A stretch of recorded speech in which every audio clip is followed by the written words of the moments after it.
We are live now.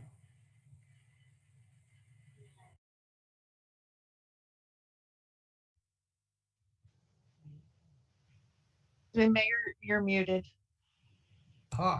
We'll do that again. Call to order a meeting of the Normal Town Council for April 19th, 2021. Please call the roll. Mayor Coos, Here. Mr. McCarthy, Here. Ms. Cummings, Here. Mr. Nord, Here. Ms. Smith, Here. Mrs. Lorenz, Here. Mr. Preston. Here. We'll begin with a pledge of allegiance.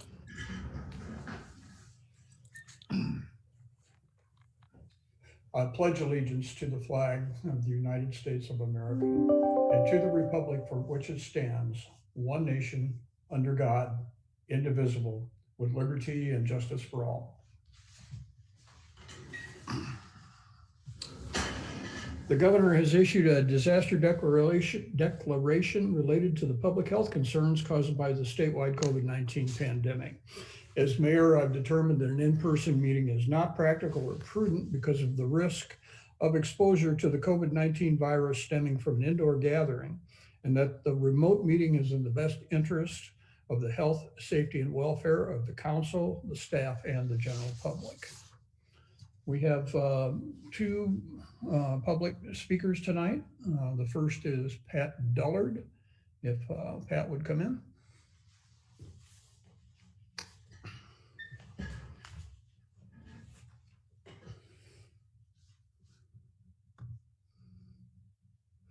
Do we have Pat Dullard? Oh, there he is.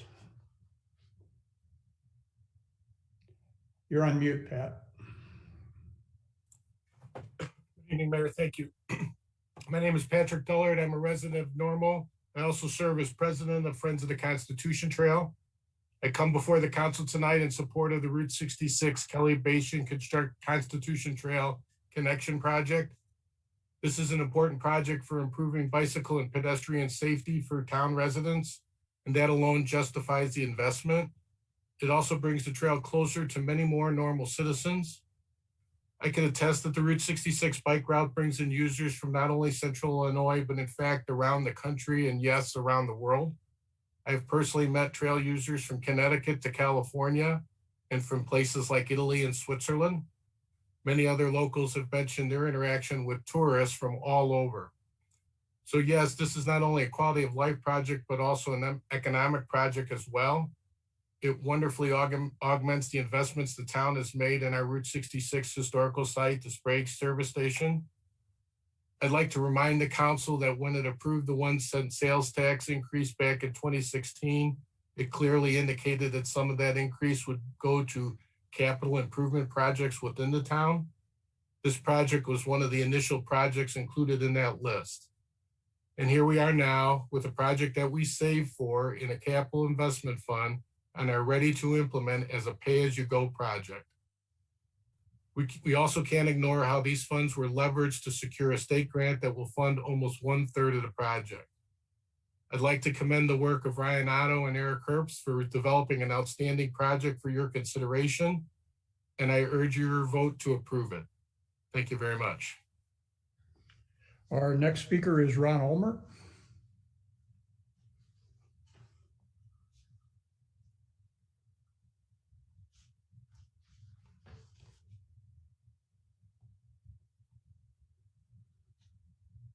Ron, you're on mute.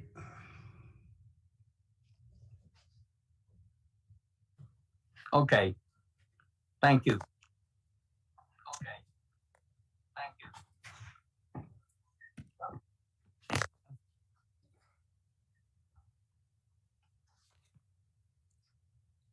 I'm here to speak about not for or against the trail project that the prior speaker spoke about, but just the fact that the trail dollars come both from transportation funds and the park funds. And I found this online about transportation development. To ensure the streets are always maintained at an acceptable level, funding must be allocated every year. The town primarily funds transportation projects from state motor fuel and general funds, fund financial resources, and then in parentheses, local motor fuel tax and other revenues. I just want the public to know that the trail has two sources of funding, one out of the parks budget and one out of the transportation budget. To say that, and then it says elsewhere, to ensure streets are always maintained, or I already said that, at an acceptable level.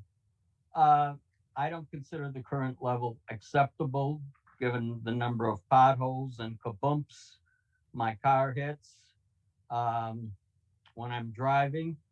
And I also notice when I walk around that many expansion joints in fairly new streets have no tar, rubber, or whatever they use today to fill it. I would like to know how much money is spent to maintain the streets so we don't have these large chunks of concrete popping out and the cracks becoming bigger and bigger.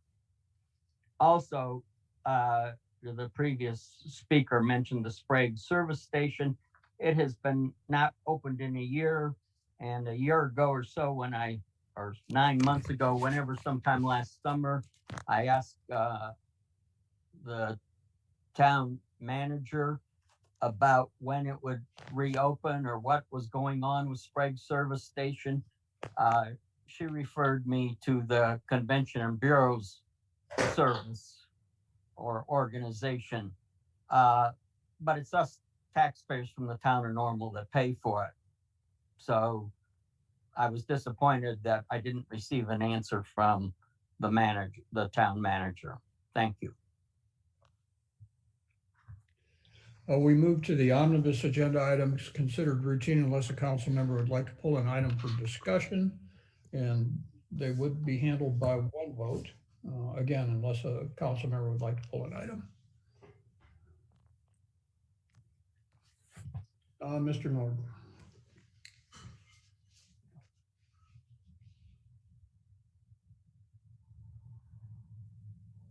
Thank you.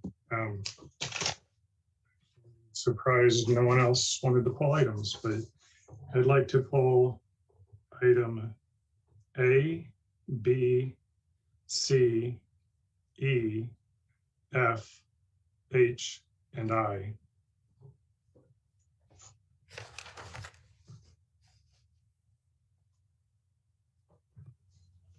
Could those be repeated, please? A, B, C, E, F, H, and I. Motion for approval, please. So moved. Oh, Second. wait, second. Karen Smith has her hand up, but she's muted. If I may, I'd like to pull item G.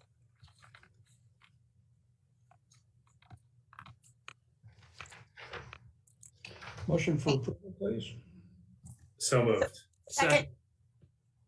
Item considered, we have one item considered all these items, which is an ordinance reserving volume cap in connection with private activity bond issues and related matters. Please call the roll. Mr. McCarthy, Aye. Ms. Cummings, Aye. Mr. Nord, Aye. Ms. Smith, Aye. Mrs. Lorenz, Aye. Mr. Preston, Aye. Mayor Kus. Aye. That item is approved. Item A is an approval of the minutes of the regular meeting of April 5th, 2021. Mr. Nord. I so move. Second. Thank you. At the previous meeting, I had made a motion to amend the previous meeting's minutes to reflect that the mayor would not relinquish the floor to the town staff to answer my questions. And the minutes got changed to say that the mayor would not relinquish the floor to Mr. Nord, which he did. I never said that he did not do that. So This is just a request to re-amend the minutes to reflect that the town staff were not relinquished the floor.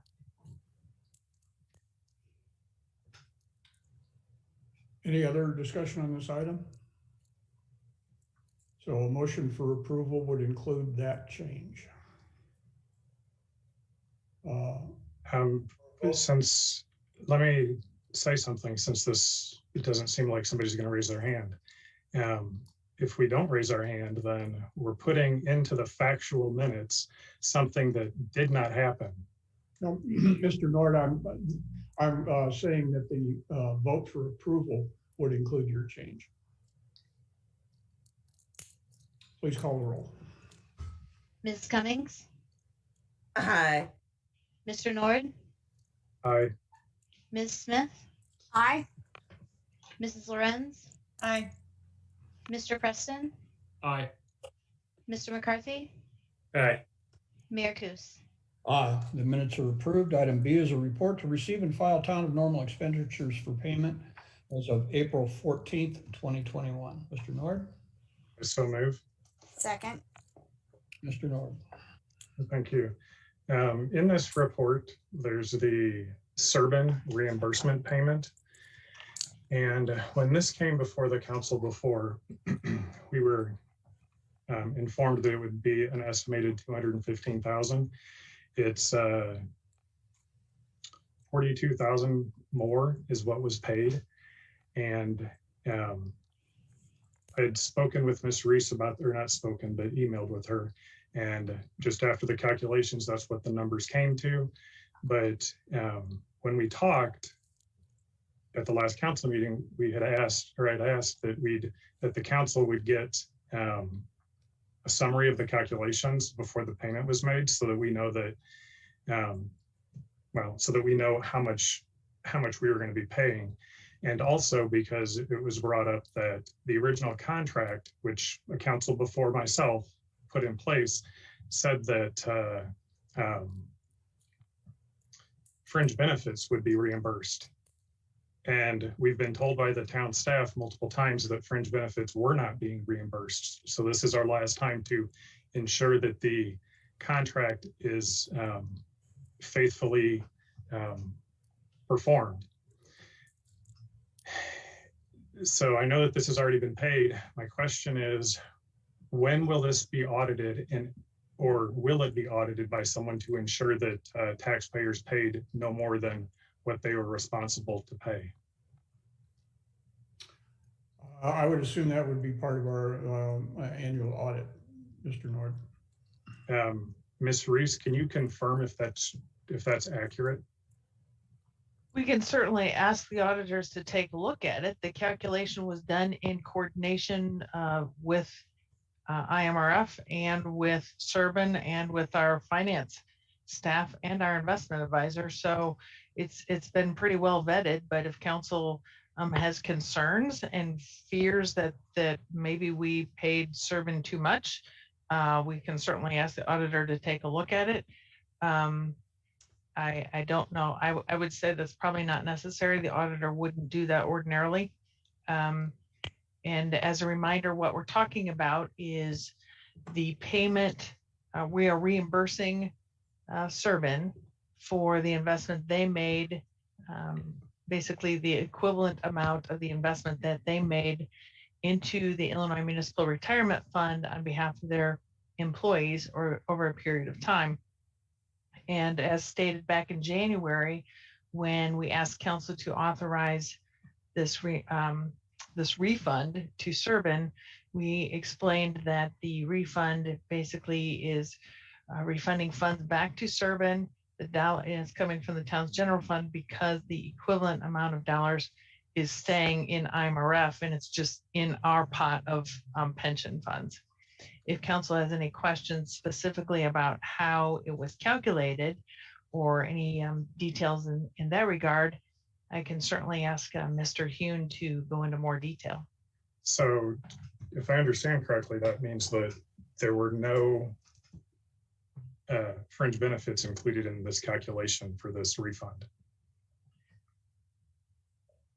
Well, there would be no fringe benefits to refund. I'm not understanding the question. If you're talking about insurance coverage, for example, their insurance coverage ceased on a certain date, so there would have been no more payment from Servant to the town for insurance benefits.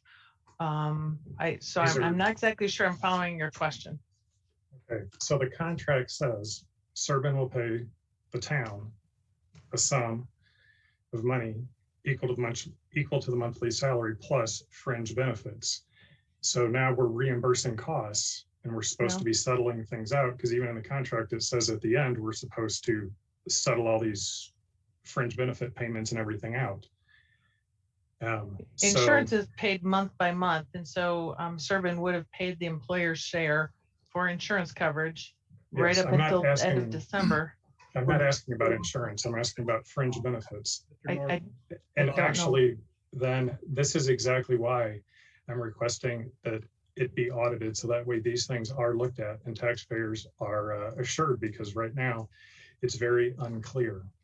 I don't believe it's unclear. I'm sorry if it's confusing, and I apologize, Mayor, if I'm interrupting. Mr. Nard, I can tell you, I have no interest in auditing this. I have full faith and confidence in the staff. I'll let other council members speak for themselves. Ms. Smith. I wasn't finished. We'll come back to you. If I may, my understanding was when I inquired about this amount, that this was in fact exclusively for the refund of payments that Servant employees had made to the Illinois Municipal Retirement Fund. As a pension fund, there are no provisions inside a pension fund for any payments to employees leaving but entitled to the funds, other than through a qualified domestic relations order, which is set up for property settlements in a divorce. This does not fall under that. So the provision was made to restore these Servant employees to the contributions they had made for retirement, and those dollars were invested in the Illinois Municipal Retirement Fund. The calculation was easy enough to make based on what their contributions had been, what the results had been, and that is the only thing that this is covering. When you're talking about benefits are primarily insurance related. Health insurance, dental insurance, vision insurance, those are paid month to month. That would have been taken care of in December. And as far as asking for an audit of this was a request that you had made as one council member, but there was no motion on the floor that was passed that obligated the staff to respond in accordance with the desire of the full council, making this a formal request. This is a minor part of the entire town budget of over 118 million. I do trust that the town has made the appropriate calculations. There are a number of individuals qualified to do this, and I see no problem with this. And I would just assume that we move on from this. Thank you. Mr. McCarthy.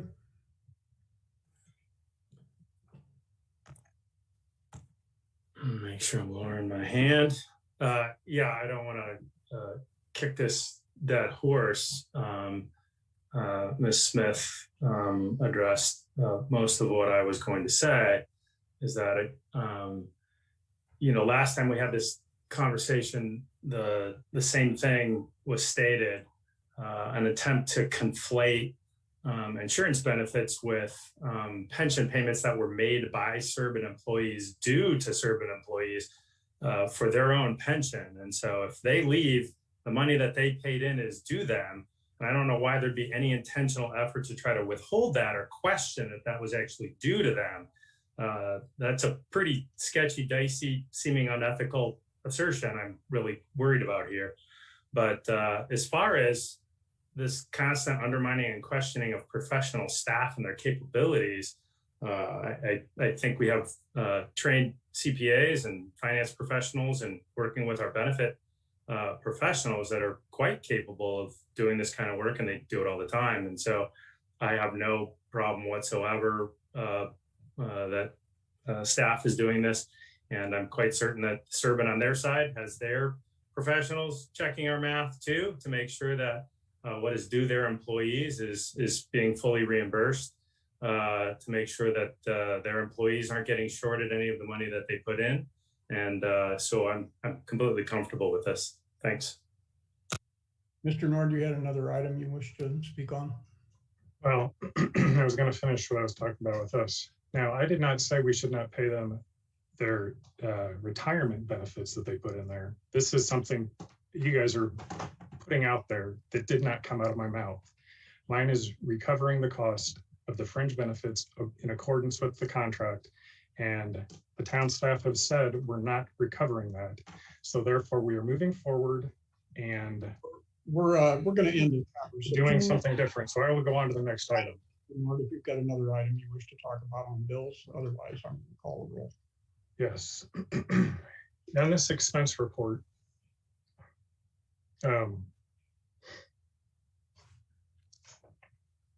sorry, I lost my page. How much money was spent towards the underpass?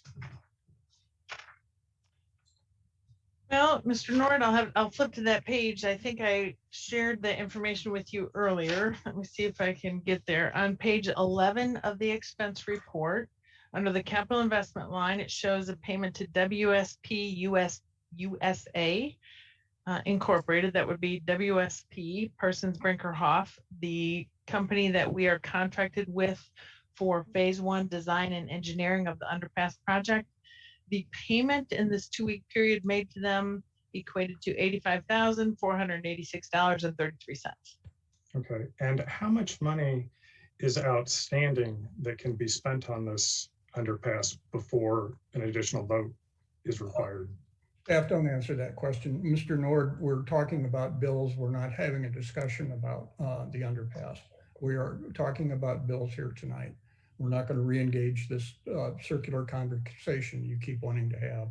Well, have we exceeded the amount of the authorized threshold? Please call the roll.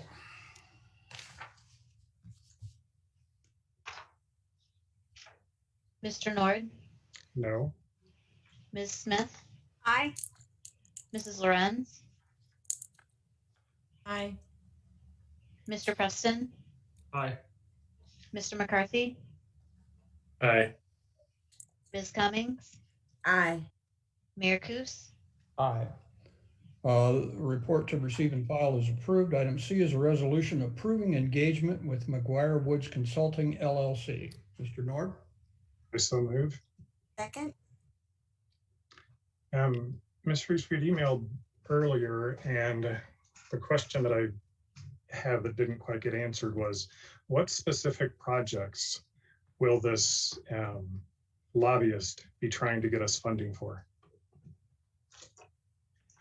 Mr. Nord, you're right. I didn't specifically say project A or project B. I think it was more general, indicating that there's, and I'm also going to invite Mr. Hansen to respond to this. And just for council's awareness, we also have Mr. Barry and Mr. Mausas on the call.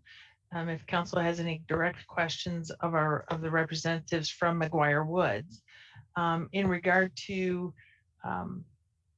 the areas of focus that we would be asking of McGuire Woods, certainly now is the time when there's quite a bit of funding coming through the state and federal agencies. In this regard, we are asking council's support so we can utilize the experience and the network of McGuire Woods to help us engage at the state level and hopefully secure more dollars for a variety of projects. Mr. Hansen, I'm also going to ask if you can supplement. Sure. Obviously, if you look in the CIP, there are a number of infrastructure related projects that are identified but not yet funded. Obviously, that provides a good roadmap for Mr. Barry and Mr. Moses to work with the town in identifying as dollars become available. Also opportunities for broadband expansion to various areas of the town. There may be state and federal dollars available for those initiatives as well as being prepared for future development and expansion as needed. So they bring about a tremendous amount of experience. McGuire Woods is one of the leading, if not the leading, consulting firm in the state of Illinois. And I think everyone on the call knows that there are a number of federal dollars flowing to states with the new administration that are going to be available for local investment. And we certainly want to take advantage of those opportunities with their assistance. Okay, but have they been tasked with go after these couple projects for funding? Because otherwise it sounds like we're just saying, here's a whole list of stuff, throw a dart at it and see what sticks. I don't know that I would characterize it that way. Obviously, we have a number of projects that have been identified again in the capital improvements plan that we have discussed with Mr. Berry and Mr. Moses, and have encouraged them to identify funding opportunities that may be available. So which projects have you discussed with them? Point of order, Mr. Mayor. Can Mr. Nord quit interrupting staff while they're answering his questions? It's the second time already, and we're only on the second agenda item. We have developments on the North Main corridor. We have development along the East College, the West College, continuing in and around the Uptown. There are capital improvement projects available throughout the town, which I think council is aware of, that are identified both by the water department, the sewer department, the street department, as well as INT in terms of broadband and smart city initiatives. Those are things that are readily available in the capital improvement plan, as well as the strategic plan that Mr. Summick helped us with. So that information has been shared. We certainly encourage them to identify those opportunities, and one of their roles is to let us know, hey, these dollars are available, this may fit. Is the town interested in moving forward? And if so, we will, or if it requires action from council, we'll bring it to council to move forward. Okay, we had another lobbyist that we were paying around $3,000 or $4,000 a month for the state of Illinois. What's the status with that lobbyist? I believe that contract was only 6 months and it ended at the end of 2020. Actually, Mr. Hansen is right, but it actually ended at the end of November. It was a 6-month contract. So it was June, July, August, September, October, and November. Were they not six? I'm sorry, go ahead. So we've had no representation in Springfield officially working on our behalf. Is underpass funding something that they're tasked with? Well, we certainly will talk with them about it, but I think we're doing a pretty good job of our own in terms of coordinating with Illinois Commerce Commission, IDOT, Federal Rail Administration, and we're working closely with Cardinal Infrastructure in Washington, D.C. about that. So this lobbyist will not be seeking funding for the underpass? If we ask them to seek funding for the underpass, they will seek funding for the underpass, Mr. Nord. It's not rocket science. Are we asking them with this expenditure? It would come under their scope of duties if we asked them, yes. Well, I'm just asking for just a yes or no question. I'm not sure it's yes or no question. I think we'll certainly bring them up to speed with where we are on that particular project. And if they can help us get something to the finish line, great. But part of the conversation, okay, sorry. All right, my position is unless we can transparently understand the scope and the purpose and what the goal is of the lobbyist, I can't go back to our constituents and say, this is why we're hiring them. These are the projects we're looking for their expertise in. And that, this may be the greatest lobbying firm in Illinois, but up until I know what it is we're going to be having them do, it's tough for me to inform our constituents why we hired them. So thank you. And that would give you your exact right to vote no on this project, Mr. Nord. Let's see, Mr. McCarthy. Thanks, Mr. Mayor. Is it fair to say that, and feel free, Ms. Reese or staff or the consultants themselves, whoever wants to field this first question, is it fair to say that we're looking for the programs as they become available, and that depending on what the program is and whatever funds are available, if we're successful in achieving grants through that program, that they would apply to specific projects that we've listed in the CIP or even the underpass? Is that a fair way to assess what we're up to? Yes, I think so. So until we actually know what funds are available and what grants and what they're specifically aimed at, there's no earthly way to answer Mr. Nord's question about which project we're going after if we don't know if there's any actual grant dollars to fund those specific projects. So in fact, you know, the town has a very long history of being successful with lobbyists. I mean, we've brought back tens of millions, over 50 million, I believe, in various grant programs here. And it's been based on the funding program that's available, not the project that's in our CIP. So for those who are watching at home, if you are interested, our capital investment plan lists all of the projects that we're interested in, but that doesn't mean that there's federal or state grant dollars available for each and every one of those projects. And so we engage lobbyists to go find out what programs are available, and the federal government is signaling that they're going to be doing a lot of infrastructure funding. And so lobbyists are engaged to try to make sure that we are positioned as best we can to bring our tax dollars back to our community to do work here in our community. And it's my opinion that it's our responsibility to position ourselves best we can to bring our tax dollars, put them to work right here in our own community.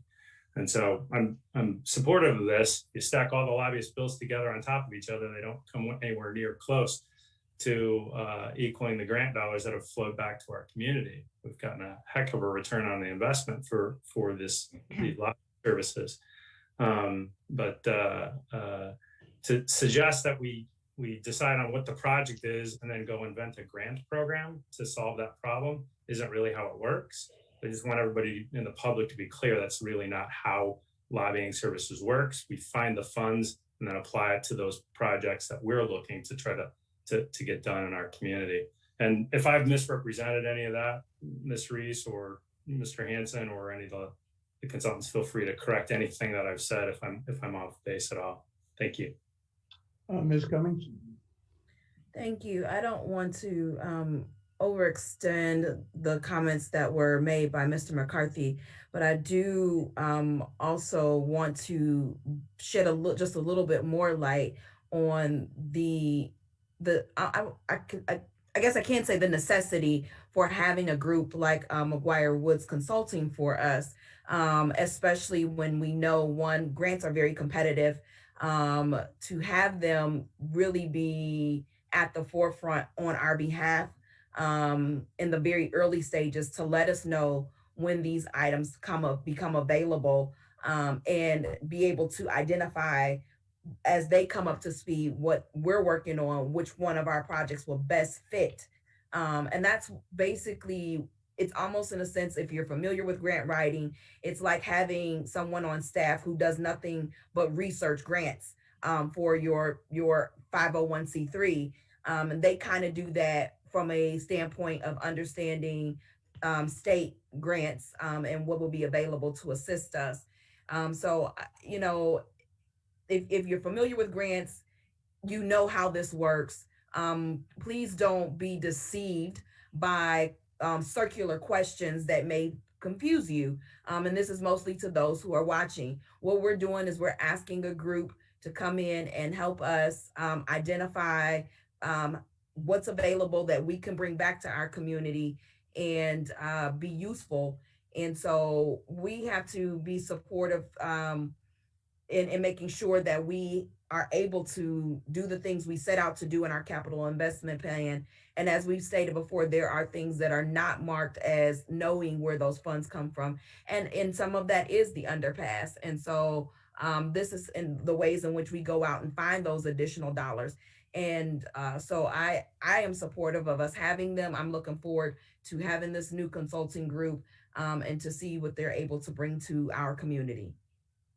Mr. Preston. Thanks, Mayor. In reading through this is a question for staff.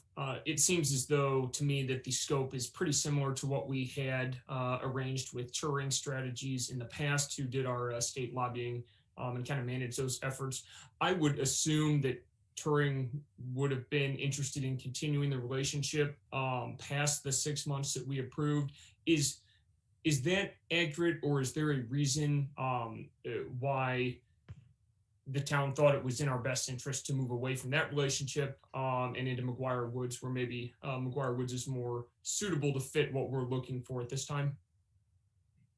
Yes, Mr. Preston, I would say that our relationship, we've had an on again, off again relationship with Mr.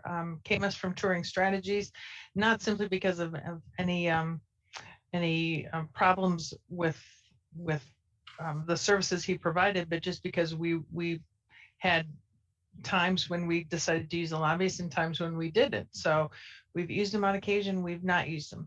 Since our agreement with Turing expired in November, Mr. Camus and I have had very limited conversations, honestly. But as we move forward and with the kind of the post, we're still in the pandemic, but let's say post-pandemic kind of fast and furious funding of projects and the state budget and the like, we did have an opportunity. Mr. Hanson and Mr. Day and I had an opportunity to speak with McGuire Woods about their services, not necessarily for the purposes of changing lobbyists, but just to find out what kind of services they were providing in their background.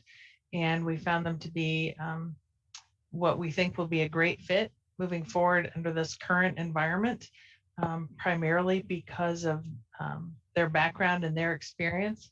As mentioned in the council report, Mr. Hanson indicated that Mr. Berry is a former general counsel with DCEO, and Mr. Mossas has a great relationship with the General Assembly and has a great background there. So we just thought that the things that they bring to the table were right fit for us at this point. And Mr. Hanson, if you would care to add to that, I think I maybe stole your thunder. I'm not sure. No, I think that was well stated. I think you received the additional materials on their background. They're very experienced. I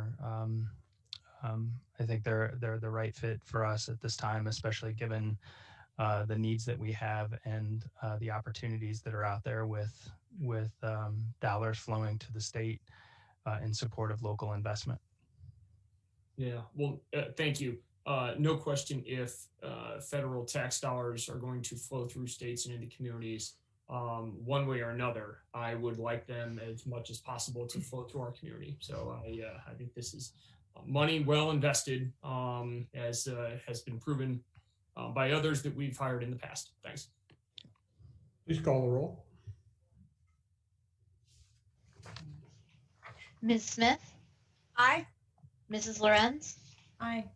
Mr. Preston, Aye. Mr. McCarthy, Aye. Ms. Cummings, Aye. Mr. Nord, No. Mayor Kus. Aye, the resolution is approved. I missed item D in the omnibus. It was part of the omnibus, and that is a resolution extending a license agreement with Peoria Charter Coach Company for access to Uptown Station as a transportation provider. Could I have a motion on that one? So moved. Second. Please call the roll. Mrs. Lorenz, Aye. Mr. Preston, Aye. Mr. McCarthy, Aye. Ms. Cummings, Aye. Mr. Nord, Aye. Ms. Smith, Aye. Mayor Kus. Aye, the resolution extending the agreement is approved. Item E is a resolution approving professional services agreement with Horton Group for insurance brokerage services. Mr. Nord. So moved. Second. Mr. Nord. Thank you. This particular item the local vendors, they both are able to provide the same service. I had spoken with them and they said that the town would be able to keep the exact same insurance companies, underlying insurance, everything's the same. And for some reason, we don't want to use the local vendor. The local vendors, Ms. Reese had emailed this out through the pre-meeting questions that I sent. The local vendors even submitted a dollar amount that was less than what the Horton Group is going to charge us. And this is before we even account for the local vendor to use their local purchasing discount. So I think it's unfortunate that we're choosing not to use our local businesses. If we do, the money stays local. It employs people, our neighbors, and that money stays in the community. They buy homes with it, they buy groceries, they contribute to our economy. And, by us choosing to go elsewhere, I think is wrong. When I read the report, the reason that it looks like we're choosing to go with the Horton Group is essentially because the town staff like a couple individuals there. To me, this is something that is a red flag because it seems like we have gotten too cozy with this business relationship that now we're sticking with it because we like a couple individuals there, knowing that the service would be, or the policies would be could be exactly the same. Taxpayers would save money. This is a brokerage. This is not an insurance company. And I just think it's very unfortunate that we're doing this. And like I said, I spoke with the insurance companies and hopefully they had reached out to the folks here and maybe we'll have a change of thought on this vote. Thank you. Mr. Mayor, if okay, can I respond? Okay. I appreciate your perspective, Mr. Nord. When you indicate you spoke to the insurance companies, I presume you mean the other local brokers, because the insurance companies would be Blue Cross Blue Shield, Delta, Brokers, life insurance. Okay. All right. So just to be clear, this is a process that's determined by proposals. It is not determined by competitive bid. So Mr. Nord, you also made a comment about a local purchasing policy discount. And I just want council and the public to be aware that there's no such thing when it comes to proposals. A local purchasing preference only applies to competitively bid items. And it does not apply in this situation, primarily because, for example, in this situation with an insurance broker, it is based upon relationships with the insurance companies, being able to market our program, understand our benefit package and the like. Can a variety of insurance brokerage firms do that? Absolutely. We do believe that there is a difference in the level of service that we're recommending, which is why we are recommending Horton Group. In this particular instance, I think Human Resources Director, Ms. Keir, is ready to provide a response to council, but I wanted to make one other clarification just so that there's not any kind of misinformation out there about how the selection process occurred. And Mr. Nord indicated it's a relationship based because a couple of people like the Horton Group representatives. And I just wanted to be clear, it is mentioned in the council report that we have an employee insurance committee, and we have had an employee insurance committee for well over a decade. That committee is very important to the effective administration of our insurance program. They're able to help employees understand our benefit package. They supplement the human resources team.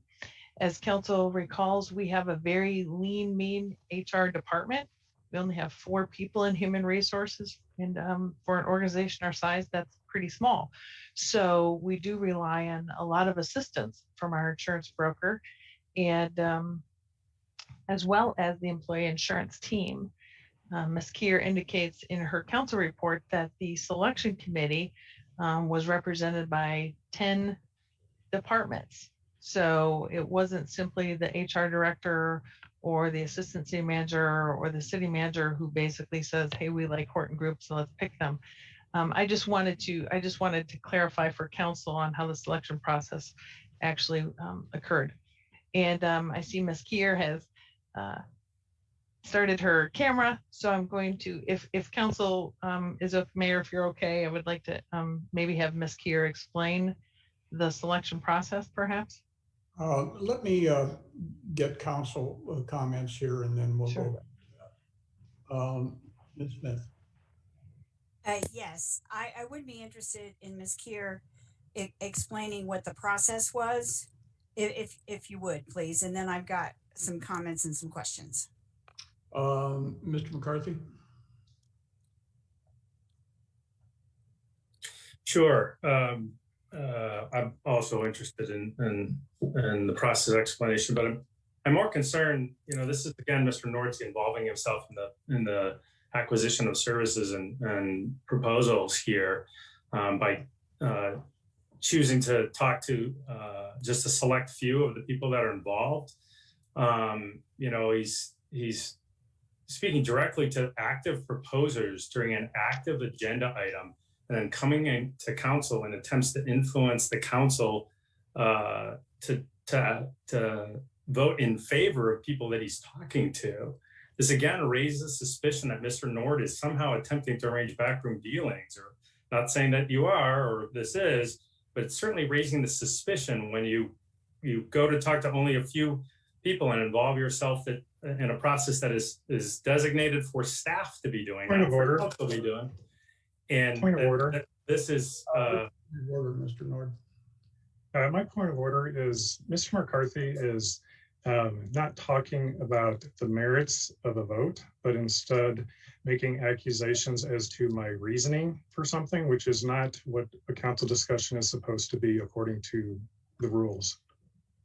Mr. Go ahead. Mr. I'm sorry, go ahead, Mayor. Go ahead, Mr. McCarthy. Yeah. I disagree, Mr. Nord. So Mr. Nord brought up process. I'm commenting on Mr. Nord's process comments. So I'm just following his comments. And so I'm concerned about this. I'm concerned about this continuing trend of council involving themselves behind the scene in active proposals or active bidding, and then influencing us to move in a specific direction. I'd like to, if it's appropriate, Mr. Mayor, your call obviously as chairman of the meeting. If Mr. Day has something to say. Are we opening ourselves up to legal jeopardy in some way for this type of action? If this is an appropriate time to ask that question. If not, we can table that question and move it to another time. Yeah, I think that would be appropriate to move that to another time, but I'm sure Mr. Day can hit us with a memo on his opinion on that. Ms. Keeger, people are asking for your overview on this, so go right ahead. Sure. Thank you, Mayor. So I'll start by sharing our process in terms of gathering proposals for these particular services. So we initiated the request for proposals in conjunction with the clerk's office. They helped push out that information in the normalized local publications, and we posted it on the website as well.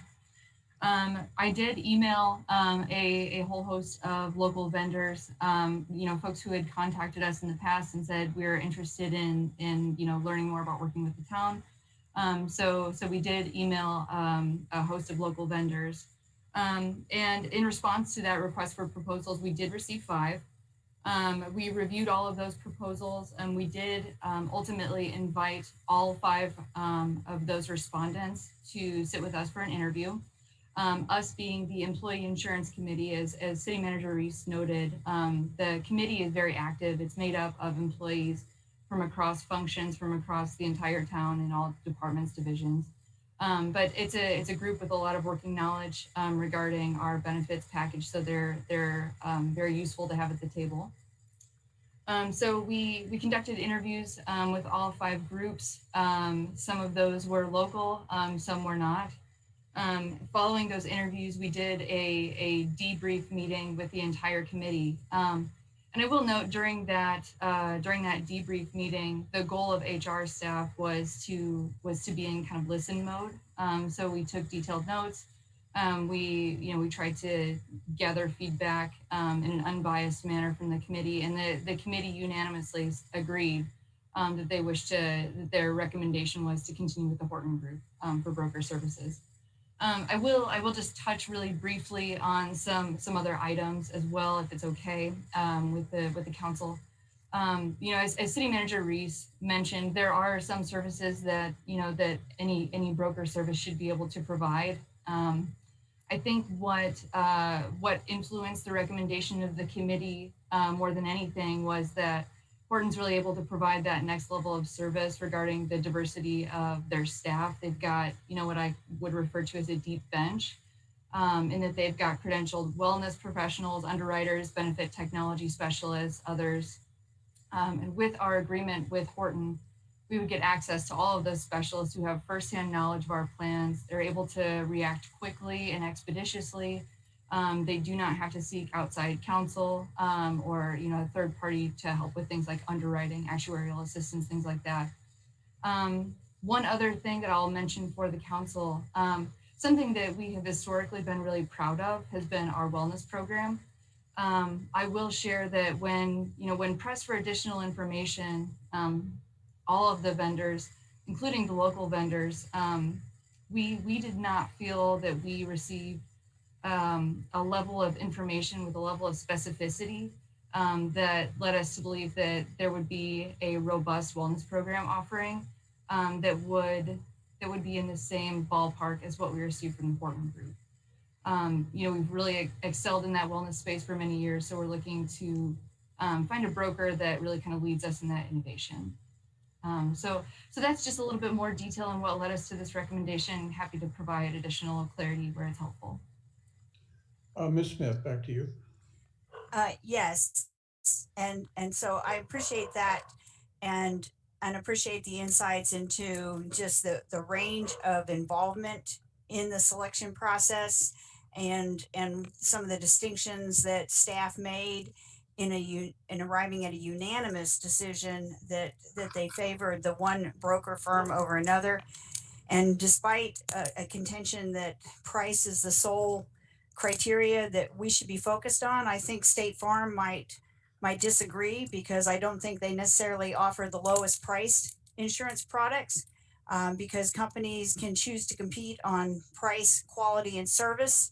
And it sounds to me as though that just like with State Farm and many of their continued offering of a captive service agency where there's that personal touch, it sounds like this group is providing an enhanced wellness service that other bidders did not satisfy the staff that they were capable of doing. So given all this, I would defer to the staff to know what they're saying, and I would push back that just as Mr. Nord does not like to be accused of making any backroom deals, I think the staff likewise would not be in favor of constant insinuations that there is something amiss, that they have a preference for this vendor that they have a longstanding relationship with. Thank you. Mr. Nord?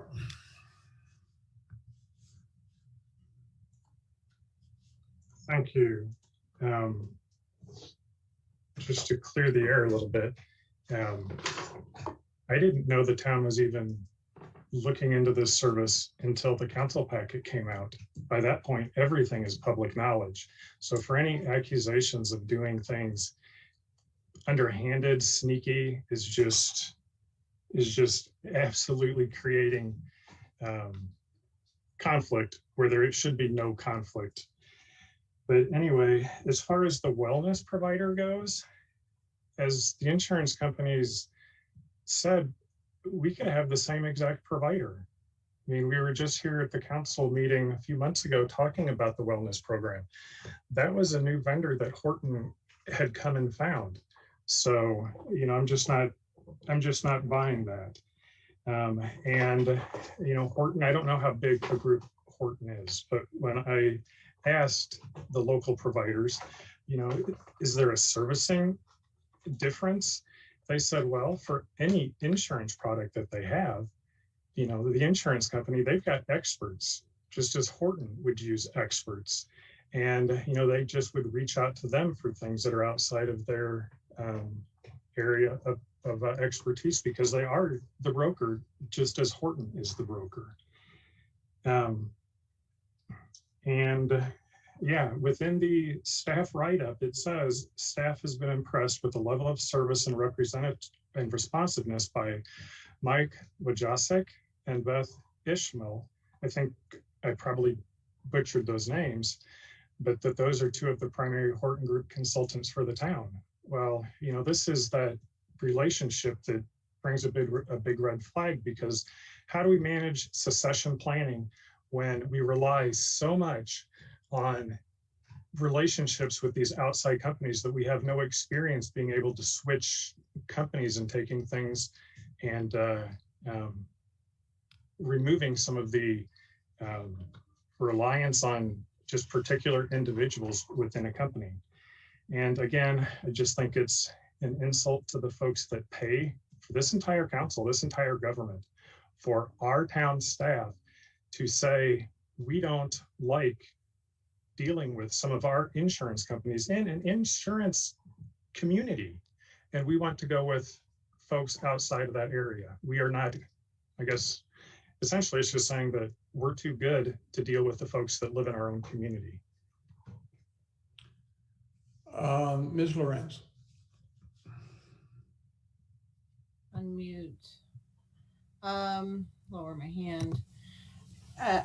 Well, I've got two questions, but let me just start with a refute of that last statement. I don't think this decision is saying we're too good for the alternatives. I think that's a giant leap that's not really based on facts.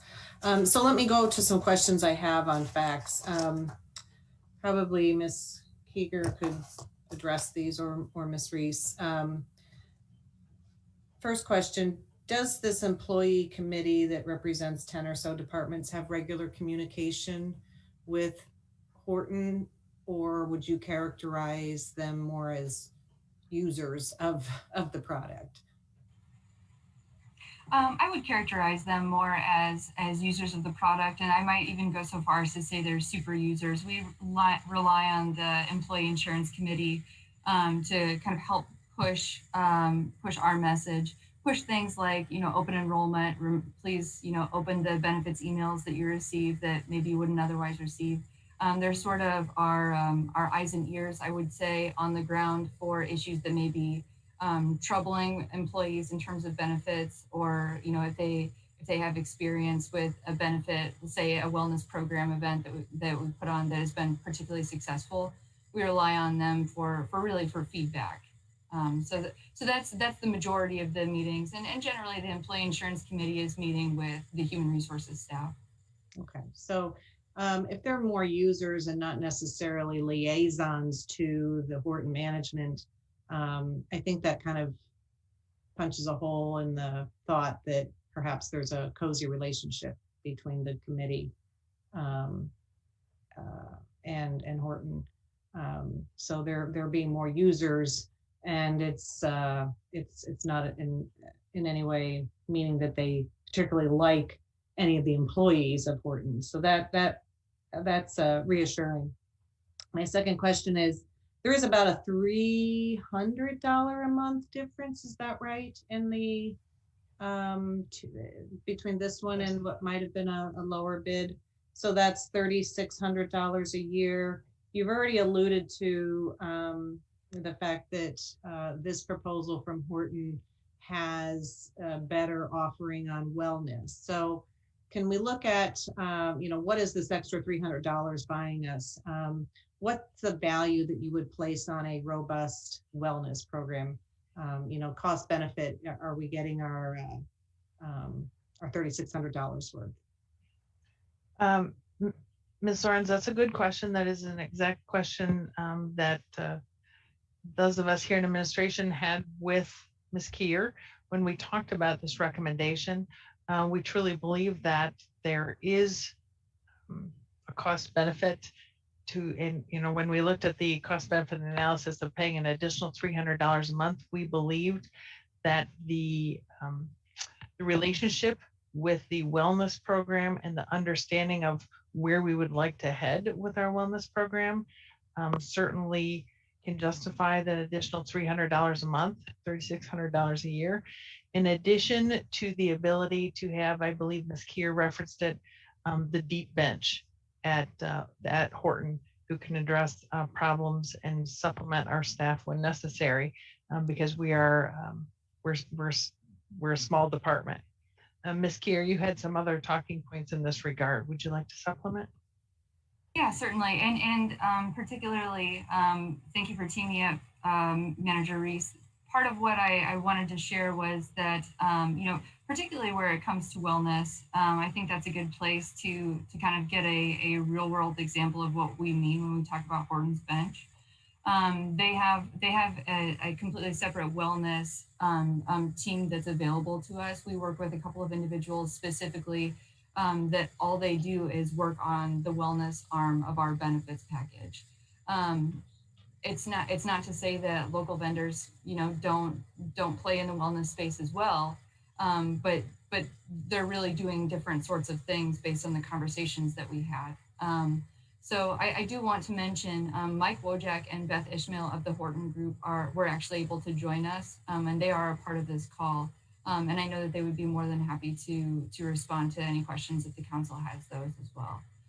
But I think that City Manager Reese covered it very well insofar as their deep bench gives us a lot more versatility in both what we're doing right now, but where we're heading in terms of the future and in terms of innovation. The Horton Group has shown us historically that they're able to bring innovative ideas to the table in ways that we didn't hear during the proposals and during the interviews with other groups. Okay. Well, if they do come to speak at some point here in this discussion, I would be curious to know if they could maybe put a little bit more of a quantitative answer around the value of what they would bring on the wellness, because I think that's the key piece here. Thank you. Mr. McCarthy.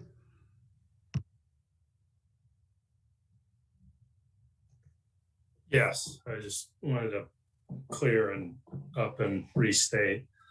What I question is the fact that Mr. Nord continues to violate the separation of bidders and proposers from those that vote on the contracts for those bidders and proposers. That calls into question the integrity of our process and taints the confidence our community has in our process. To maintain community confidence as a council, we would do well to let professional staff do their jobs, because that's what they're trained for, that's what their experience is, and frankly, that's what they get paid to do. And council's job is to stay arm's length. That's why we have purchasing policy and proposal purchasing policies, is to maintain that separation between those who bid from those who vote on those who bid. So nobody can ever call into question that our process is not fair and not transparent and not equally available to all. And that's what I'm commenting on. Thanks very much. Thank you. Please call the roll. Mr. Preston, Aye. Mr. McCarthy, Aye. Ms. Cummings, Aye. Mr. Nord, No. Ms. Smith, Aye. Mrs. Lorenz, Were we not going to have a chance for the vendor to speak? I'm sorry. What was your question for the vendor? I was wanting them to speak if they were able to speak more to the quantitative value of what the wellness piece would buy us, but I don't know that it'll drastically change my mind, but I think it's important to share that. But if they want to do that at a later time, I'm fine with that too. I think you've asked the question as appropriate. So do you want me to vote or do you want them to speak? Well, I think it's really not going to change the vote. Okay. So, assume move All right, on. I'll go ahead and cast my eye. Thank you. Mayor Kus. Aye. The resolution is approved. Item F is a resolution to accept bids and award a contract to H.J. Epple and Company for the Kelly Basin Route 66 Trail Connection Project in the amount of $471,357.55. Mr. Nord? I so moved. Second. Thank you, Mr. Nord. The monies that will be spent for this project, are any of the dollars coming from any type of motor fuel tax or fee from any source? Mr. Nord, let me flip to that page. I'm making notes still of the last item so I can get back to Mrs. Lorenz. So I apologize for running behind. So on the trail project, I'm going to ask Mr. Otto to join the call. And I will indicate that the funds as identified in the budget impact reflect that it's being paid from fund number 325. Those are the first three numbers. That's the capital investment fund. The capital investment fund for this project, council might be aware that in the projects that are paid out of the capital investment program are funded by transfers from the general fund. So general fund revenues come in, we transfer them to the capital fund, and it pays for projects based on that pay-as-you-go basis, which we heard from one of the public commenters. So this project is funded by transfers from the general fund. Obviously, the general fund has all sorts of revenue streams. $150,000 of this project is covered by a DCEO grant. Okay, so are any of the funds coming from motor fuel tax dollars? Motor fuel tax dollars are going into the roadway fund. So the roadway fund is not funding this. So no motor fuel tax, local motor fuel taxes collected from the sale of fuel locally, nothing is coming from the sale of motor fuel tax. I would ask you not to quit repeating the question. You're casting doubt on staff's answer. She just answered the question that the road fund is not funding this project. Okay, then let me ask this question. The question was answered. The sale of local motor fuel tax dollars, does that go into the general fund? It does go into the general fund along with all the other revenue streams that we have for income tax, sales tax, property tax, all sorts of things, user fees from parks and rec programs, that all goes into that pot. Okay, so it would be fair to, or it would be reasonable to assume some of the dollars being spent are from the sale of motor fuel or from the sale of motor fuels, motor fuels. I don't know that's reasonable to assume that, but I guess that we could ask Mr. Hune if there's any clearer way for him to identify for you on the dollars and how they're tracked. Mr. Hune, any suggestions? Well, there would, part of the sales taxes collected by the town would certainly have money tied to it when you buy a gallon of gas or when you pay for gas. There's a sales tax associated with that. We do not separate that out separately because we know if you buy a shirt, if you buy a computer, if you buy anything in a retail store, there's a sales tax associated with it. So we don't break out that separately. We do break out the gas tax for state and local separately because it's taxed separately and specifically for gas tax. However, if you're purchasing gas and there's a sales tax associated with that, which there is, that's not broken out separately into a separate fund or a separate line. It's simply part of a conglomerate of all kinds of retail sales activity that flows to the general fund. Okay, and I brought up this as an issue when we voted to double the local motor fuel tax. And I asked if we could have that money go straight into fixed roads, and that did not receive support. And now we're at the point where we're gonna be approving money that came into the general fund to build more bike trail.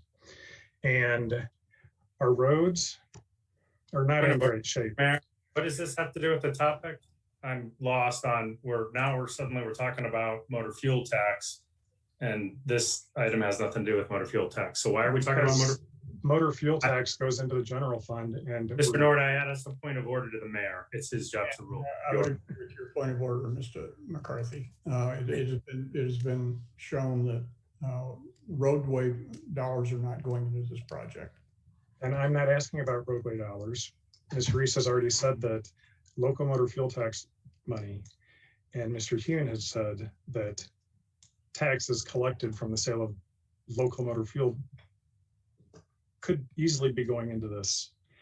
And with our roads in the condition that they are in, do not think that it's a good priority for us to spend money on expanding new bike trail when we can't even afford to take care of the roads. Point of order, Mr. Mayor. Mr. Nord continues to talk off topic. Can we move on, please? He's clearly not going to follow Robert's rules. He's not going to listen to the chair. He continues to ignore the rules of the meeting like he does almost every meeting. Can we please move on? Thank you. Mr. McCarthy. Okay, then the bike trail. I have had folks ask why we are expanding the bike trail. Thank you. When we cannot afford to maintain the current bike trails that we have. Mr. Nord, you do not have the floor. Mr. McCarthy has the floor. My 10 minutes are up. We moved off the topic. We can come back and talk about the topic. We're not talking about roads. We're talking about a bike trail. Mr. McCarthy. Thank you, Mayor. I just for the record, for everybody watching, staff's not lying. Staff is very trustworthy. We get audited every year. They win awards for our budget when they tell us what's going on. All of Mr. Nord's questions about revenue going in and out are easily identified in the budget. Mr. Nord has a copy of the budget. He just voted on it. I asked Mr. Nord to quit this divisive commentary. You're only hurting the town. There's no conspiracy theory going on. Please stop demeaning staff and questioning their integrity and their honesty. We've received a number of community support emails on this topic. Clearly, folks believe that this is providing more safe community transportation options. And it is certainly a quality of place, as we heard one of the speakers talk about at the beginning commentary. It's also part of the bike and pedestrian master plan. We were reminded that it was a topic when we did our sales tax vote a number of years ago, and that we've been saving up, and we're successful at getting a grant. I think Mr. Dullard was well positioned to remind us of that. Frankly, I'd forgotten myself until Mr. Dullard reminded me of that priority that we gave it however many years ago that was. But it's a great project. We were able to get the grant funds to bring that cost down. I think we were right at the time to delay the project because of how much it cost. Appreciation to Representative Brady for helping us bring those dollars back to the community. And I'm very supportive of this project and heeding the input from all of the citizens that contacted us. Thanks. Ms. Smith. Thank you. The Constitution Trail actually is at the back of my house and creates the back property line. I looked up earlier in the week and saw a motorized wheelchair making use of this asset. Transportation doesn't mean the same thing for every one of the citizens in our community. My daughter will never have a driver's license, and you should all be thankful for that. But yet we find the trail to be a valuable resource, and there were a number of people that wrote unique emails to contact council and the mayor, voicing their support of this trail. I think it is an asset that provides a quality of life.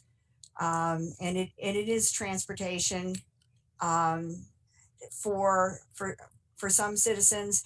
It is probably a better transportation than any other option that might exist. And so to provide the safety of allowing people to use it, to walk on it, to run on it, to bike on it, and connect it to other arteries in the community, I think this is a valuable resource, and I'm all in favor of this. Ms. Lorenz? Okay, thank you. Yeah, I want to go back to our two commenters who both spoke for and against, I guess, this item. I too was glad that Mr. Dillard brought up the fact that this is actually something that we have been saving for a number of years. A constituent asked me today about this particular project, and I said to him that I recall that it's been, well, first of all, it's been part of the master plan, bike ped master plan, which has been in place for several years. I think it's been on the capital improvement plan in an unfunded status for probably 3 or 4, maybe even 5 years. So it's been on our radar, but we have pushed it off and not funded it in lieu of doing other more pressing issues, okay? Be it the mundane but important underground infrastructure, or, you know, the never-ending roads. And so, you know, now comes an opportunity where $100,000 or $150,000 of a grant are going to help offset the cost of doing this project. So, you know, we've been saving for it. We now have some additional funds that help pay for it. So it makes sense to do this project now. And we can, and we do all the time, fund a variety of categories. Things as important as roads, things as important as water main and sewers, and you know, you name it. All of those core infrastructure items do get priority, but we also try to spread a little love to the quality of life in this community. And for good reason, for all the reasons that I think have been said here. Different people get to utilize it in different ways, safer. It's a mode of transportation that maybe their only transportation. So these are all the things that, you know, are important, that fit in that bucket of quality of life. And that's why we take time amidst all of those other more pressing needs to try to find ways. And this is a good example of where we're leveraging grant dollars to get those quality of life items done in a most efficient way. So I think that it is a good idea. It's a good idea to do it now. It's been sitting on our list of things to do for a while. What I guess I don't understand, to the second speaker's points that I think Mr. Nord is maybe following on, is this whole idea of, is it being funded from transportation dollars or park dollars? It's being funded out of general fund. As I sometimes like to call it, the giant checkbook, okay? and so many sources, like Mr. Hume just said, come into and fund that balance of the giant checkbook. So it is something we have been saving for. It is something that we have deemed important from a quality of life point of view. I think getting down this rabbit hole of transportation versus park, you know what? It's both. It is a mode of transportation for some, and it is a linear park. So if dollars are coming from both from the giant checkbook, so be it. It actually serves both purposes. So maybe that helps to alleviate some of the concerns from our second speaker. I do support this project. Thanks. Thank you. Mr. Nord. Thank you. When this project came before the council back in 2018, it was estimated at $314,000. And the town staff recommended it not be approved back then because the project bid came in at $425,000. Now, fast forward to today, we're at $471,000. This is $157,000 more than what was originally bid. And yet we're moving forward with it. Now it's approved and it's now it's being recommended for approval. And with these being transportation dollars, we should prioritize what needs addressed first. Deferred maintenance, these roads that we have are, part of the transportation network, and they're degrading. So it's all just a matter of priorities. I did ask Ms. Reese, well, we've got another thing on the item that I think we approved already, which was the resurfacing contract. So if we look at the dollars we're spending now, take the same dollars, and we would be able to repair almost a half a mile of road, resurface a half mile of road that is used 24 months out of the year, 7 days a week, rain, snow, ice. And, it all just comes down to priorities, because I'm not saying this isn't transportation. It's just transportation dollars.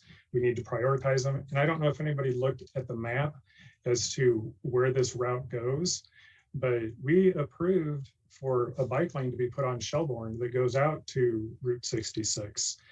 This path that we're putting in just kind of goes along the south edge there and makes it more of a straight shot. And we're not adding new neighborhoods. The south end of one neighborhood is going to get connected, but the rest of it's more industrial, not adding new neighbors onto it. So I just don't see this being a priority right now when we can't afford to take care of what we got. Once we can afford to take care of what we have, and we do take care of it, then my stance will be different. Ms. Cummings and then Mr. McCarthy, and I would, again, let's not get in a circular conversation on back and forth. If something's already been stated, let's just reinforce that by saying I agree with that comment. And Ms. Cummings? Okay, thank you, Mayor. No, I hope not to be, I just want some clarification on one particular thing.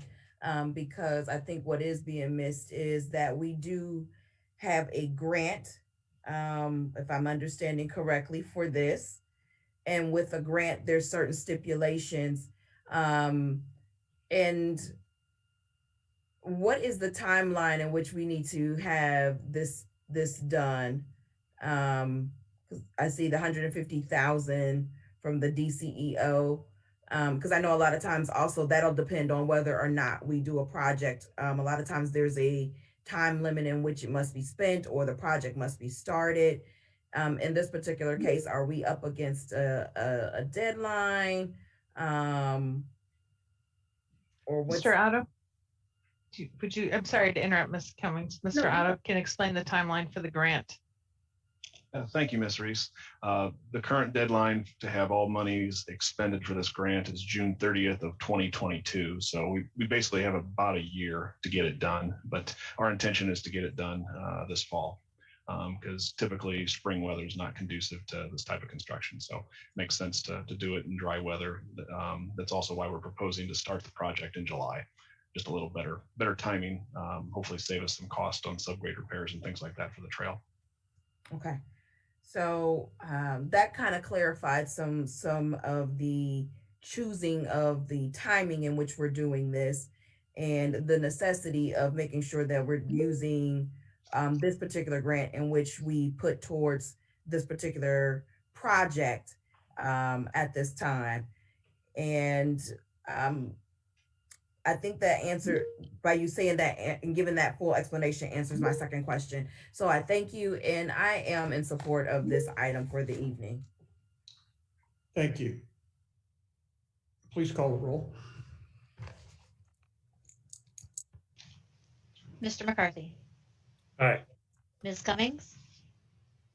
Aye. Mr. Nord. No. Ms. Smith. Aye. Mrs. Lorenz. Aye. Mr. Preston. Aye. Mayor Coos.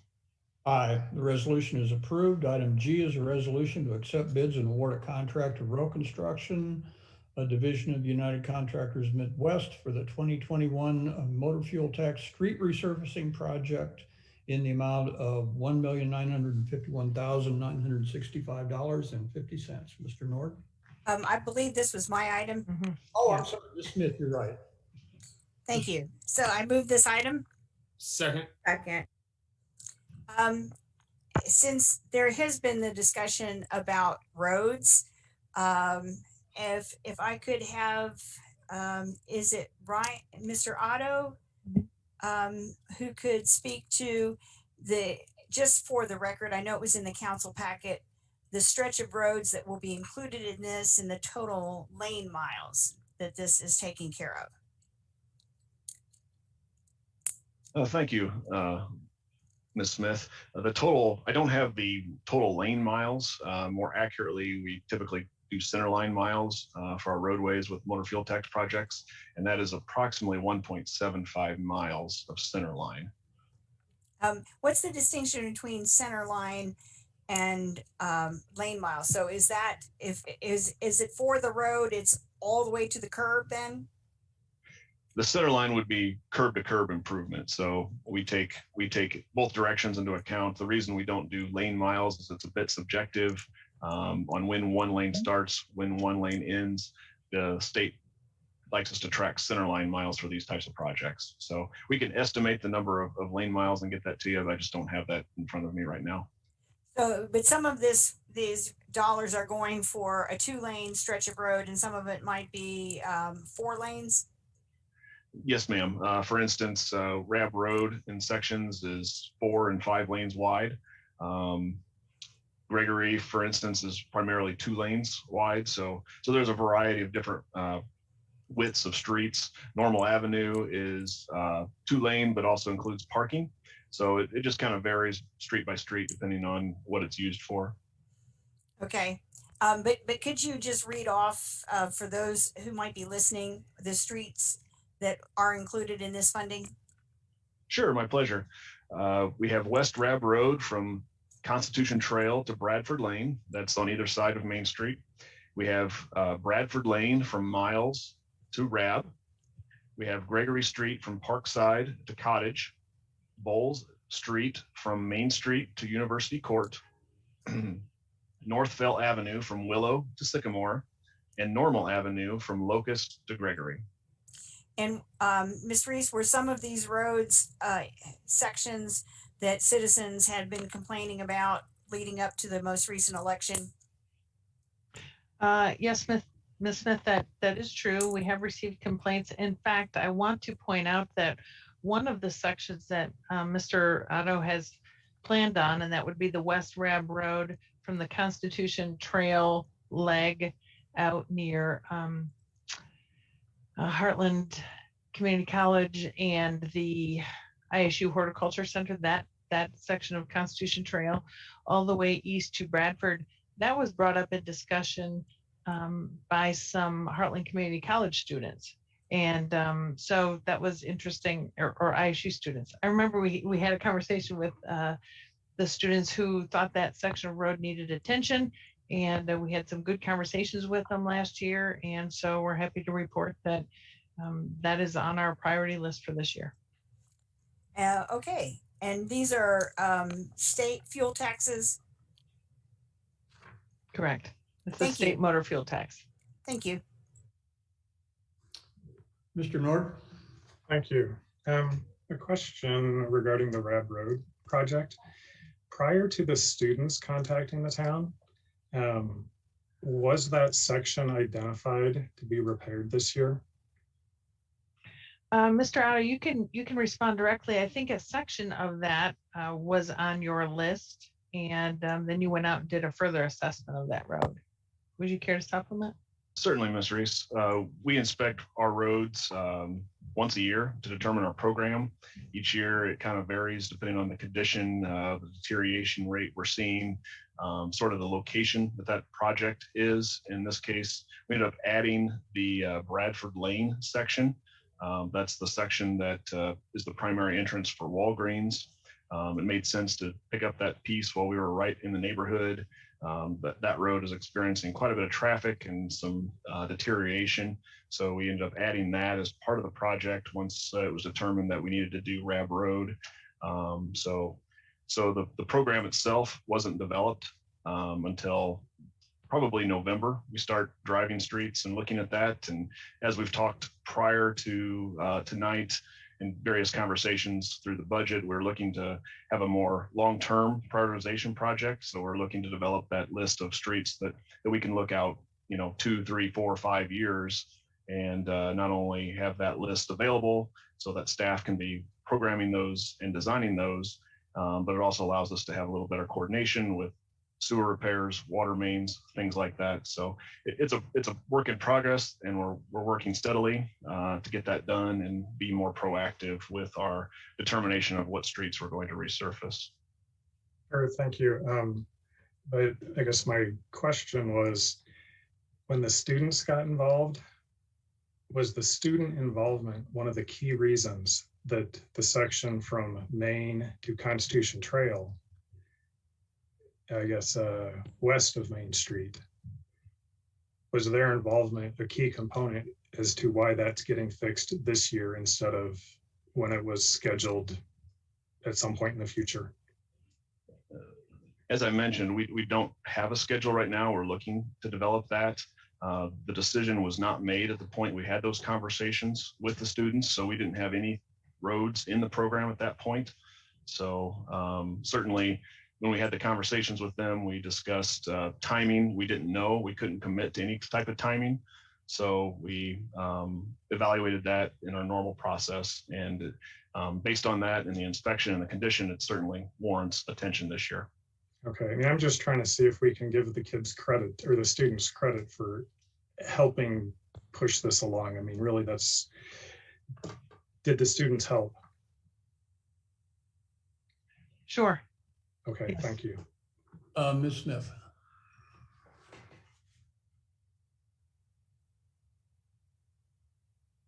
You're on mute, Ms. Smith.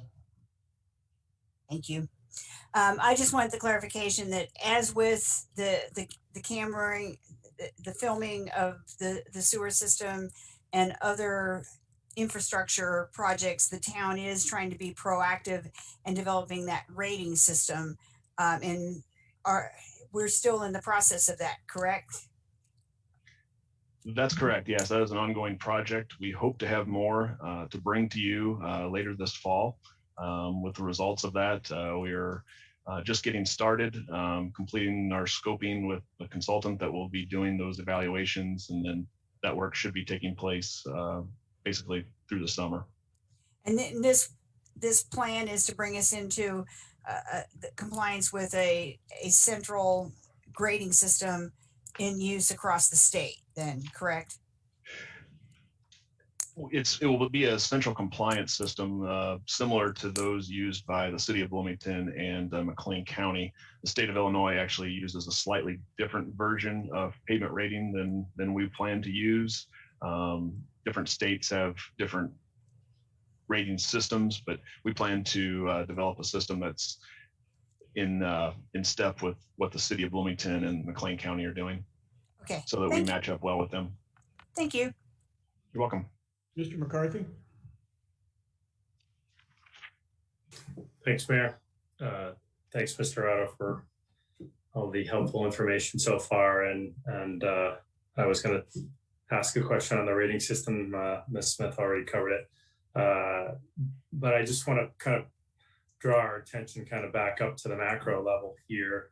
We're talking down on streets and individual locations and how we got there. And I believe with this action, assuming we approve it, that so far in just a few meetings, we've approved about or slightly over $3 million for road improvements, which is a substantial amount of money. You know, that's been on the community's mind. And I just want to draw the attention that assuming everybody votes to move this down the road and get these streets resurfaced, that it is on our mind. It is part of our focus, and it's going to continue to be, and we're going to continue to commit specific amounts and large amounts of money towards fixing our roadway and other infrastructure. So thanks very much. You're welcome. Thank you. Please call the roll. Ms. Cummings, Aye. Mr. Nord. I'm sorry, Mr. Nord, I didn't hear you. Aye.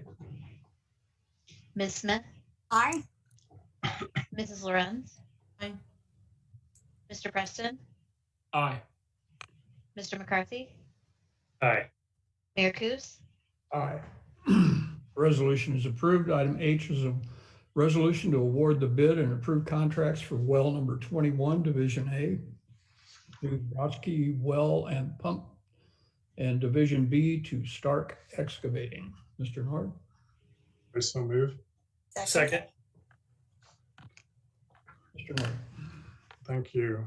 I had correspondence with Ms. Reese regarding this regarding the town's usage of water. And right now, it seems like we've got an excess capacity. Well, the town uses 3.6 gallons or 3.6 million gallons per day on average. And we have an excess capacity right now of 4.4 million gallons. But if we maximize that, then I guess we suffer on some water quality. So she said, really, without suffering water quality, we have a 2 million gallon per day excess capacity. So we know that we've got some projects that possibly are going to be using quite a bit of water coming in the future. We've got the Phoenix development area, which Ms. Reese said doesn't really account for a whole lot of water usage.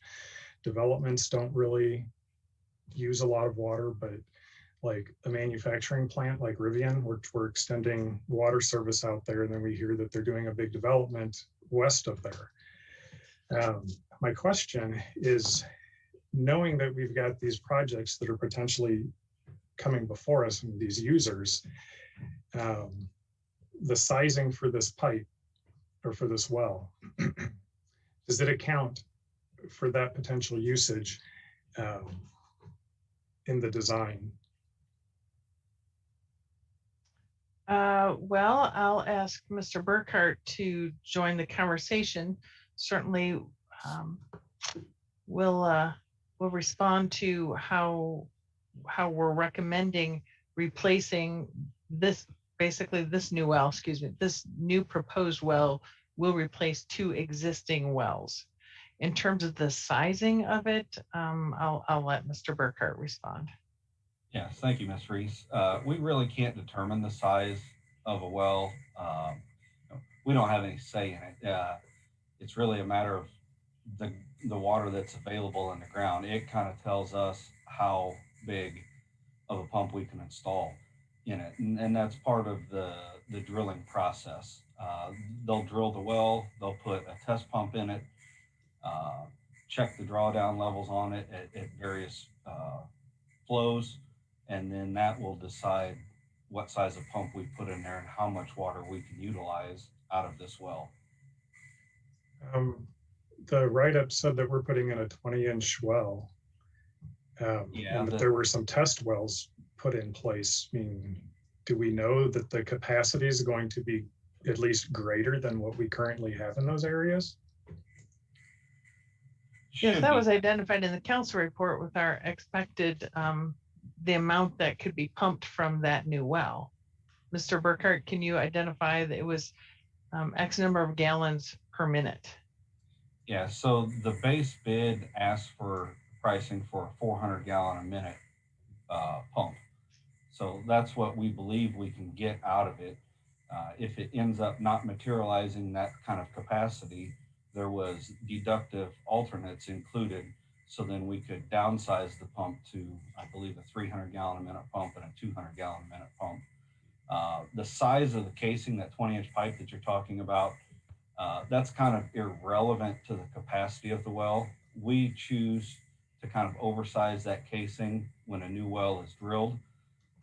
So if that casing ever fails, we can reline it and still add or still place that pump and column pipe back down in the well. So we can kind of sleeve it once and still maintain capacity.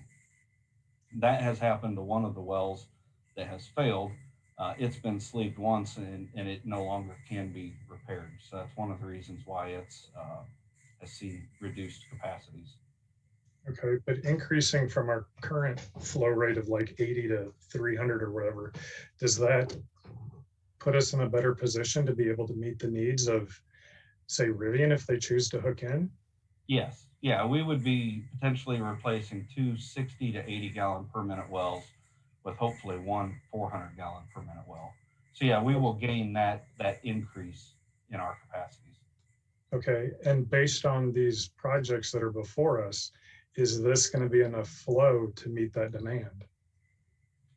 That's hard to say because right now we don't know anybody's demand. You know, if we could get that number, we would know then what additional capacity may be needed at some point in time. I feel confident that we've got capacity that we can handle, you know, quite a bit more. Again, based off numbers that you kind of stated earlier, we already have a slight excess capacity.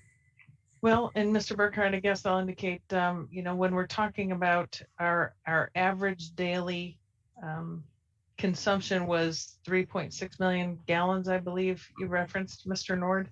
That was the average daily water usage in 2020.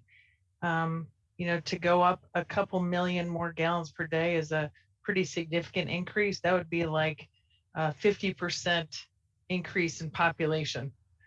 That's pretty sizable. So we're pretty confident with the capacity of the treatment plant right now, as well as the well production. Okay, and have there been any conversations with Rivian about what their water usage estimates are going to be? Not specifically on their dollar or their amount per day or average daily consumption, but we have talked to them about sizing of equipment and such. I mean, because really what all this boils down to is if we're going to put this in the ground, I want to make sure that we're getting something big enough that we've had the conversations, because the time to tweak it is well, now, because we just found out about this here a few weeks ago. Well, we've been planning on this well replacement for a while, which is why council authorized, and we replace wells regularly to increase production. So I don't think that council taking action and approving these bids tonight will put at risk any plans for economic development. No, I'm not saying that, you know, we don't know what we're doing about putting wells in, just that it's sized appropriately, because we just found out we've got these new users that may potentially be connecting in, and manufacturing, from what I hear, drinks a lot of water. And I just want to see if we've had those conversations, so that way those formulas can be put in, and make sure before we start digging and buying pumps that we're getting something that's bigger than what we need. We appreciate that concern. We'll make sure that we, like always, try to plan for the future, and we're responsive by planning in our 5-year budget consistent well rehabilitation and new wells when needed. We certainly don't want to put any of our customers at risk of not being able to provide water. Sure, and just to be clear, we have not done any of those calculations with Rivian yet. Those conversations have not happened. We don't know their specific daily use on their future plans. Council hasn't even approved their site plan or annexation or anything of the like. We are discussing a variety of things with Rivian. But as we've talked about, our goal for our entire operation is always to prepare for growth and development, including utilities. So again, we're recommending this well replacement. We think it's good for our system. And like always, we will continue to prepare and plan for water development, well replacement, well rehabilitation, to make sure we can accommodate growth. But if we're, you know, I've provided you numbers earlier today. We have significant flexibility in our average daily consumption and how much we can produce and how much we can treat and get out to customers. So it would have to be a pretty massive increase in our customer base to cause any risk that we couldn't adapt to. Sure. And yeah, again, just wanted to be clear that we've not had those estimates. And I understand. thank you, because that's also going to impact the sewer sizing too that goes out as well. So those are all my concerns. McCarthy? Thanks, Mayor.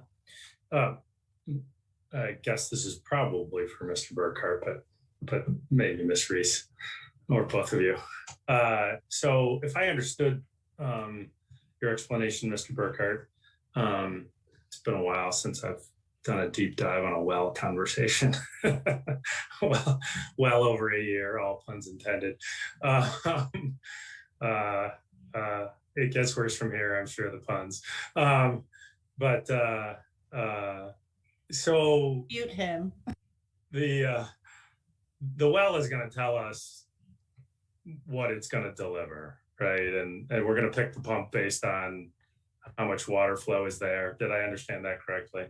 Yes, you're correct. The water formation will tell us how much we can safely remove. Okay. And so pipe sizing, pump, all of that is dictated not on what some future need is, but what the well is going to produce for us. Am I understanding that correctly? Correct. Yes. Okay. So if we do have hopefully some massive increase in demand, but hopefully Rivian and others keep coming, right? And so we wouldn't do anything different with this well. We would likely, I'm assuming, just go find and drill new well if that excess capacity was committed. Is that what we would do, I assume? Yes, if there was some, again, large users that come in and double use and things like that, you'd have to look for other water sources potentially, or other treatment methods. Again, kind of those water quality characteristics would be removing ammonia from the water so that it doesn't cause nitrification in our system. Again, kind of off topic, but we have money in this year's budget to work on an ammonia removal study to help so we can utilize some of our wells more often or in greater combinations together. Okay. So the equipment for this particular well is really dictated by the well, not by our future need, but we're getting excess capacity over our two wells that need to be retired. And that gives us significant capacity for pretty massive growth before we have to go relying on any of those other solutions. Thanks. I just want to make sure I was understanding what you were telling us. Thank you. I appreciate it. Please call the roll.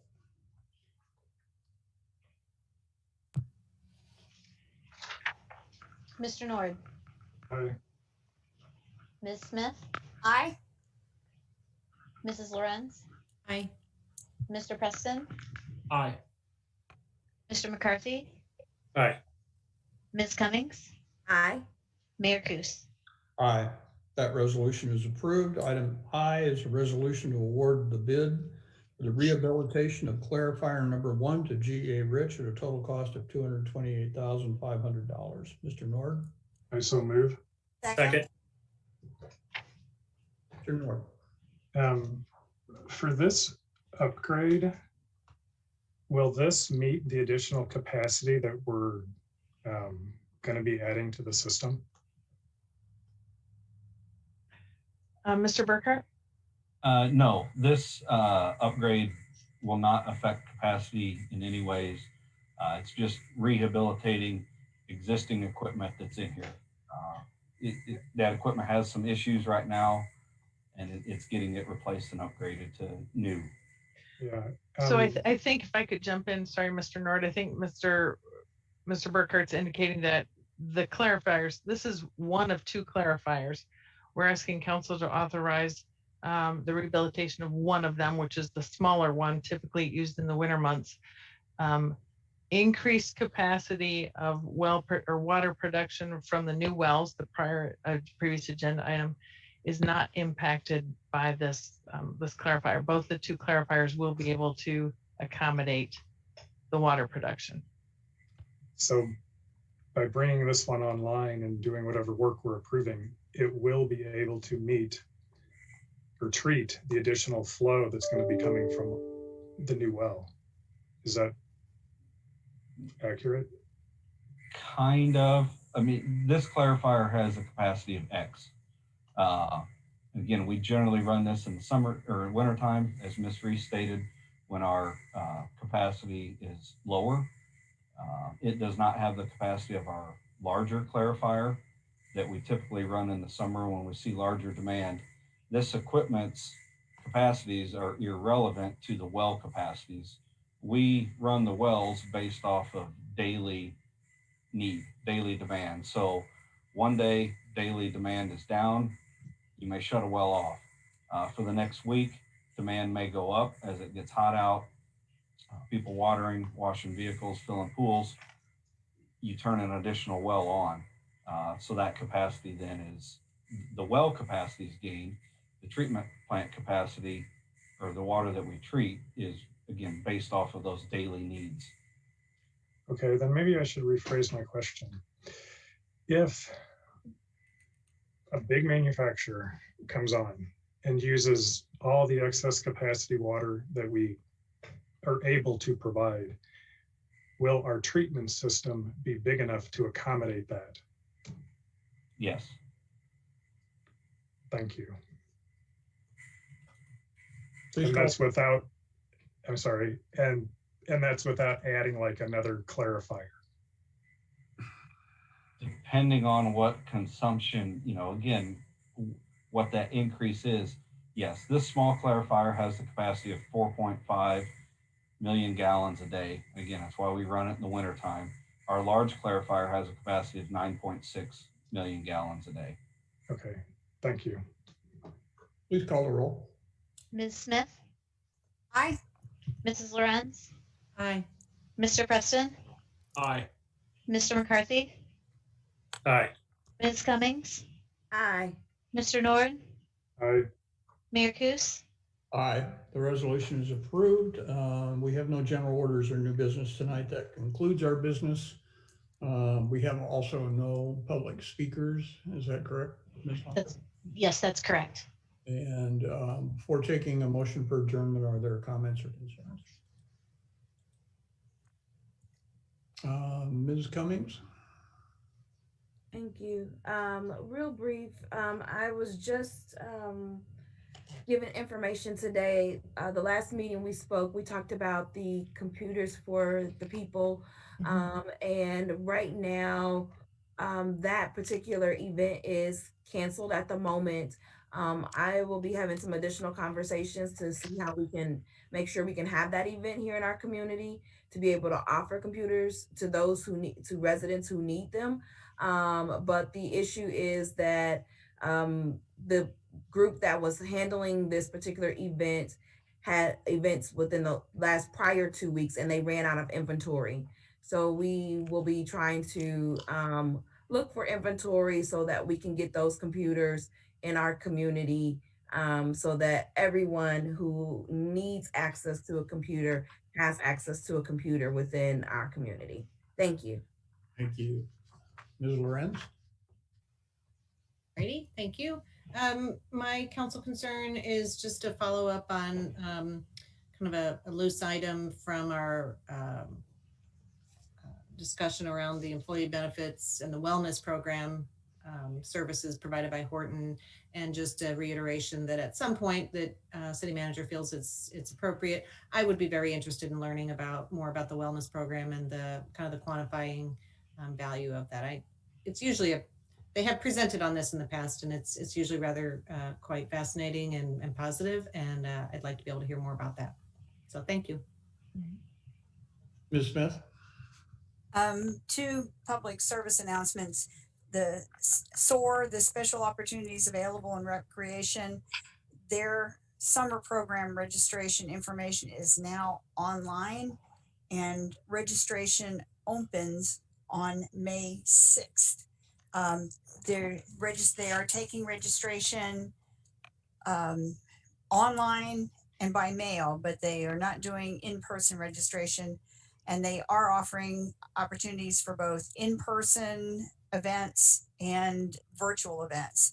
So for anyone who has a family member or advocating for someone, please check that out and make sure you sign up for what you like to have your family member involved in.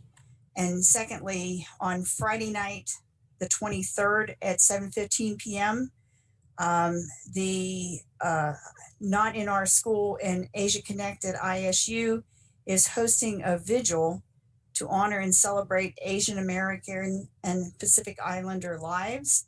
I know I've taught a number of Asian students when I was at ISU. Down the road at Champaign, it is one of the largest schools attracting international students from Asia and has quite a reputation for that. This is a very vibrant force in our community and in our state. And I would encourage anyone in support of them to please express your support by attending this vigil or reaching out to neighbors, business owners, and friends to express your opposition to the Asian hate that has unfortunately been proliferating. Mr. Nord.